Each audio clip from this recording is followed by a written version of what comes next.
Your attention span is not broken. It's been trained, and not by accident. At some point, you stopped being able to sit with one thing, one thought, one task, one moment. And now, everything feels harder than it should. You open something, close it, start something, abandon it, try to focus, and your mind drifts somewhere else within seconds. And you tell yourself, I just need more discipline. But that's not the problem, because this isn't about discipline. It's about what your mind has become addicted to. Your brain has been rewired to crave stimulation, constant stimulation, fast, instant, effortless.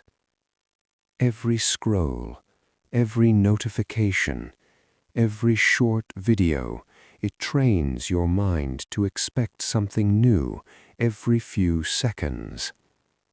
And the more you feed it, the less tolerance you have for anything slow, anything difficult, anything that requires effort. That's why focusing now feels painful, not boring, painful. Because you've conditioned your brain to escape the moment something requires depth. You don't lack focus. You lack the ability to stay. Stay with discomfort. Stay with silence. Stay with something that doesn't immediately reward you. And that's where the real problem begins. Because everything meaningful in your life requires sustained attention. Learning, working, building, thinking. None of it happens in seconds. But your brain has been trained to reject anything that doesn't give instant results. So what do? You escape. You switch apps. You check your phone. You look for something easier, something faster, something that feels better right now. And every time you do that, you weaken your attention span. Not instantly, but gradually, until one day you can't even sit still with your own thoughts. And that's dangerous, because when you can't focus, you can't think. And when you can't think, you lose control over your life. Most people don't realize this.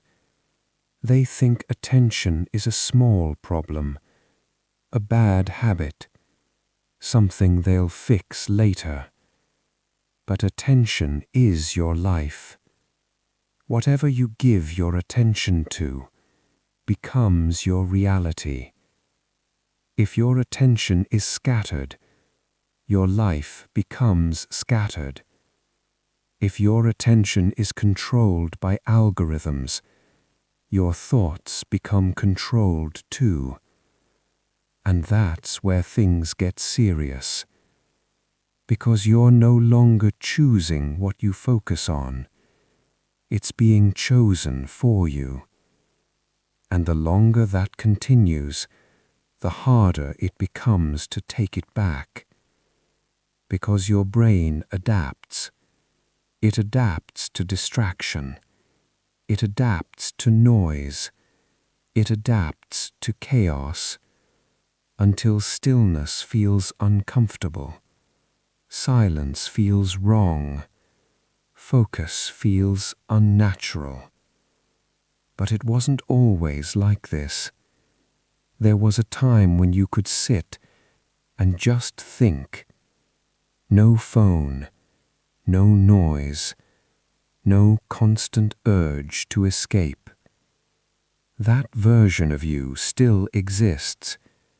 It's just buried under habits you've repeated thousands of times.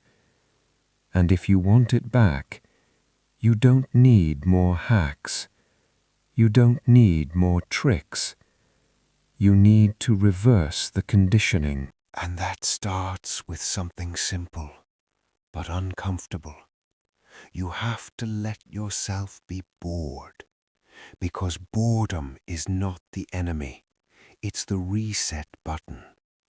The moment you stop feeding your brain constant stimulation, it starts to heal. At first, it feels unbearable. You'll reach for your phone automatically. You'll feel restless, irritated, empty. That's not a problem. That's withdrawal.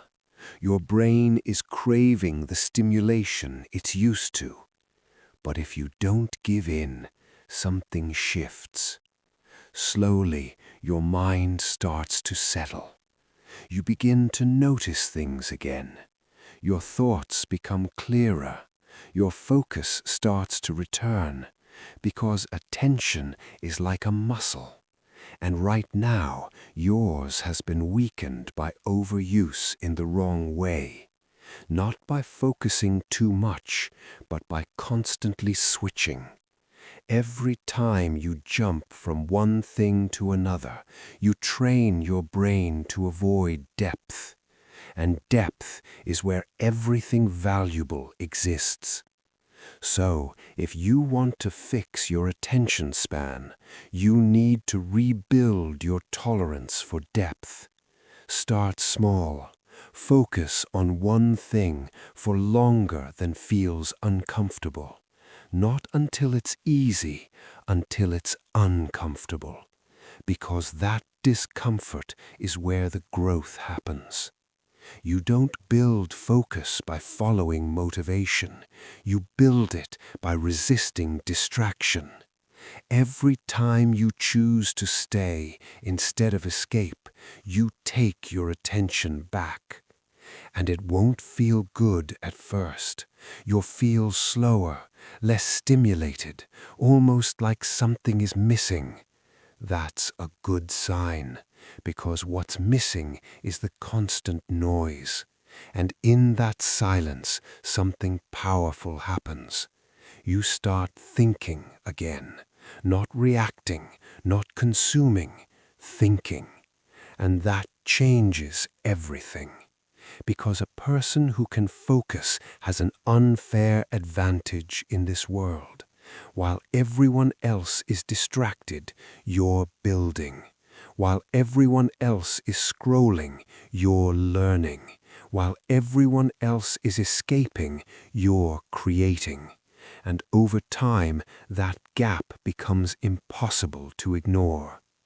But most people will never reach that point because they won't go through the boredom, the discomfort, the silence. They'll choose easy stimulation over meaningful progress, again and again, until their attention span becomes so fragmented that even if they wanted to focus, they couldn't. And that's what makes this urgent. Because the longer you wait, the harder it becomes. Not impossible, but harder. So fix it now, before your mind becomes something you can't control. Before distraction becomes your default state. Before you lose the ability to sit, think, and create. Because once that happens, you don't just lose focus, you lose direction. And without direction, you drift endlessly. So take your attention back. Not tomorrow, not later, now. Because your future depends on what you focus on today. And right now, that's a choice you still have. But not forever.